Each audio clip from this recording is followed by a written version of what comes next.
La parole est à Monsieur Jean-Louis Masson, pour 2 minutes.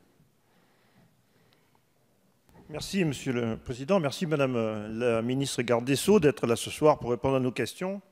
Je voudrais faire référence à la visite que j'ai faite début janvier, 8 ou 10 jours avant la Gronde des Gardiens, à la maison d'arrêt de la Farlède, établissement que vous connaissez pour être venu en août dernier. Après cette visite, je vous ai fait un courrier d'ailleurs qui récapitulait un peu les points que j'avais observés. Alors, il y a des sujets que nous connaissons, que nous débattons, dont nous débattrons encore au sein de la commission des lois, les questions de surpopulation carcérale, les questions de psychiatrie, les questions aussi de djihadisme. Mais j'en ai observé une autre, et ça va être ce soir au centre de mon questionnement, ça concerne la formation. En effet, quelle a été ma surprise de constater que les ateliers dans cet établissement étaient à l'arrêt, les formations professionnelles suspendues, les contrats aidés aussi.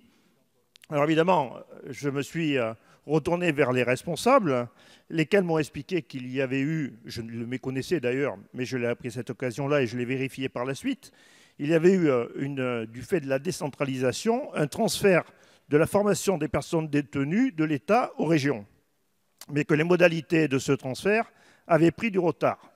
La conséquence est la suspension de l'ensemble de ces activités dans notre région et probablement dans d'autres régions, j'imagine.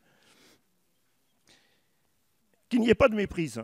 Je ne me préoccupe pas forcément du confort des prisonniers. Je me préoccupe essentiellement de leur réinsertion pour éviter les récidives après leur libération. Je peux comprendre les difficultés posées par ce type de transfert de compétences. Mais le service public doit être assuré et bien sûr sous le contrôle et sur la responsabilité de l'État qui dispose de pouvoir à cet égard. Alors Madame la Ministre, ma question est des plus simples. Qu'allez-vous faire pour finaliser ce dossier de décentralisation et quand les détenus concernés vont-ils reprendre leurs activités ?